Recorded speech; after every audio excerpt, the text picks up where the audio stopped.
Au Burundi, après la crise de 1972, beaucoup de personnes ont fui le pays à la Tanzanie. La terre qui restait vide était octroyée par de nouveaux habitants par le gouvernement. Depuis les années de 2007, les réfugiés de Tanzanie ont retourné à leur terre et cet exode a créé beaucoup de conflits fonciers.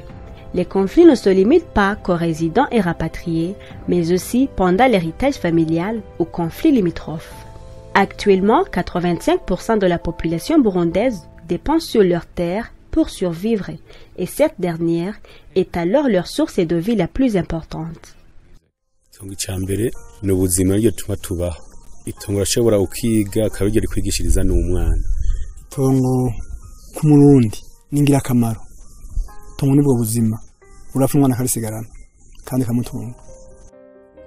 Notre commune, elle est sur la frontière tanzanienne et elle a eu beaucoup de problèmes dans les années passées suite à la crise qu'a connue le Burundi. Il y a eu beaucoup de réfugiés, maintenant il y a eu beaucoup de rapatriés et ces rapatriés ont besoin de récupérer les terres. Ça a mené beaucoup de conflits, des conflits dus au rapatriement qui s'ajoutent aux autres conflits entre frères et sœurs. Donc dans les familles, des conflits de terre. Il y en avait beaucoup, mais avec le rapatriement, ça a vraiment pris une grande vitesse.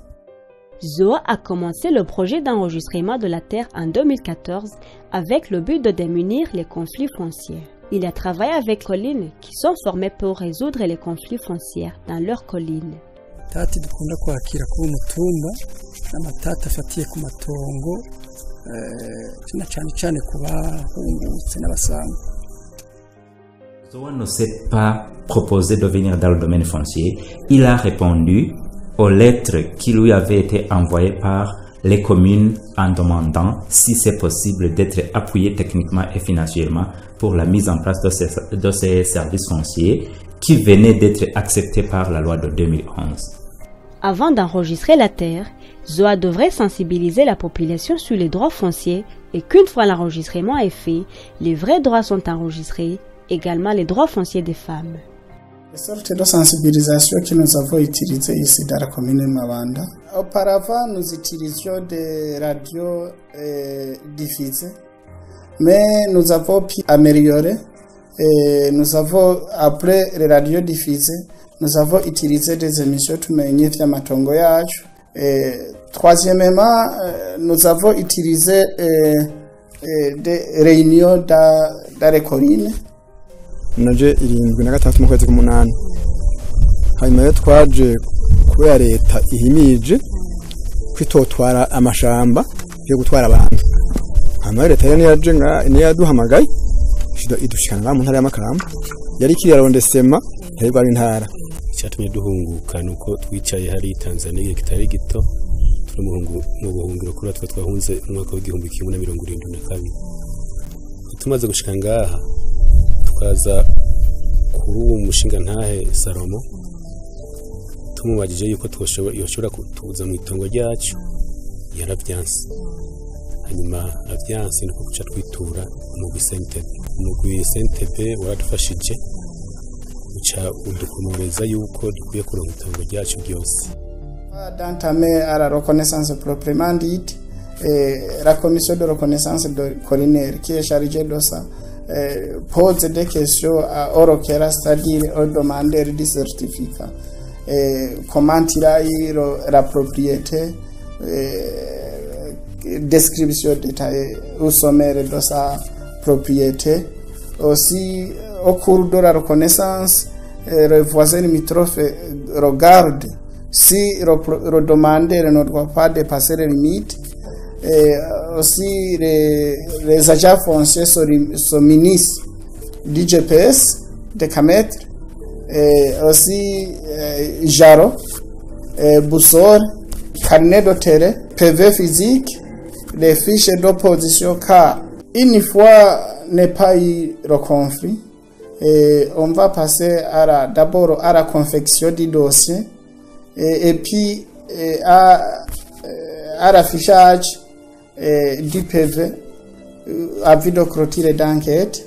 Si au bureau, et aussi dans les collines, c'est-à-dire les lieux publics, si la colline nous se trouve la propriété. Nous affichons ça, c'est pour donner la chance à ceux qui n'ont pas eu le temps de dire sur cette propriété, de quand même dire ce qu'ils pensent aussi ou prononcer le problème sur cette propriété.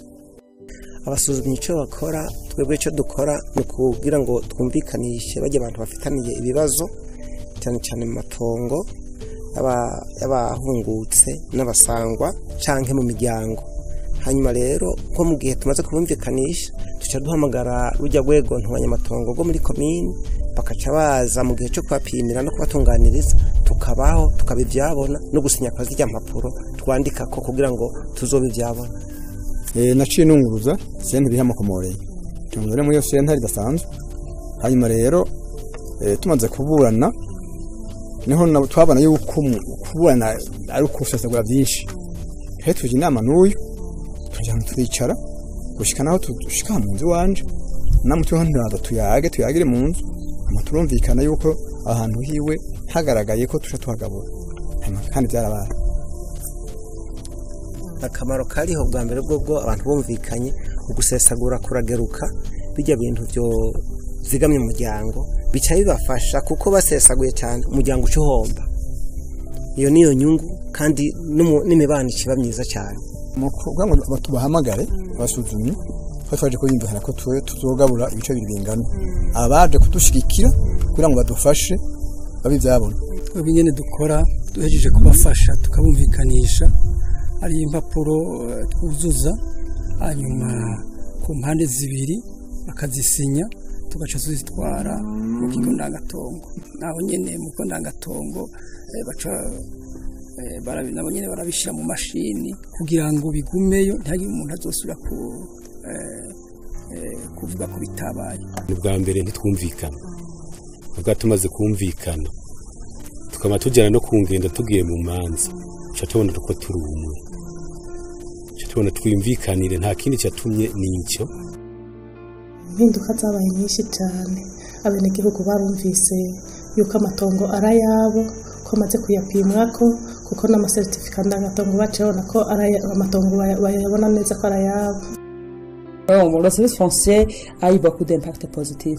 Donc plus de 80% de la population qui venait au bureau pour demander audience ou bien pour demander qu'on les aide à résoudre quelques conflits. Plus de 80% étaient des conflits fonciers. Mais maintenant, ça s'est réduit à moins de 30%. Donc pas seulement la réduction des conflits, non, il y a aussi des connaissances de la population qui ont été améliorées, surtout le droit foncier. Maintenant, tout le monde connaît son droit foncier, et surtout la femme. Maintenant, celui qui a son certificat foncier, il a le courage d'y investir plus. Et surtout, il peut aller dans une microfinance. Ils ont été sensibilisés, ils ont un compte dans des banques ou microfinance, à la COPEC ou bien à d'autres microfinances. Ils vont hypothéquer les certificats fonciers, ils contractent un crédit et comme ça, ils ont quelque chose pour investir sur la terre. kuko narashoboye kwandikisha itongo ryanje umugabo wanje afise abagore benshi abo bandi ntibazoza kuri intera. Ufise urupapuro kwa ndangatongo ryawe ni byiza cyane kuko abantu usize basigara mu iryo tongo ntawuza bahiga barondera ngo abanyage. Ku itongo twarondeye n'umugabo wanje handitse ko umugabo wanje na jewe urumva byanyeretse ko naho no umugabo wanje yo batakiriho yarapfuye shobora kurikoza icyo shaka cyose atawontangira canke na hamwe twofa twese abana bacu nta muntu yoza kuri banyaga. Jewe ndashima iyi project yaje kutwandikira amatongo akabandanya aba ayiwacu atawundi muntu aza kuvuga ngo iri tongo ni kwanje irikaguma ari iwacu nyina atawundi muntu aza kuri twahahashako. Umugambi twawushinye cyane watumye injyana z'amatongo zigabanuka. Mu ibibazo byo kwandikisha amatongo barambagije ibibazo ndavyishura neza hanyuma mpeza barampa agashimwe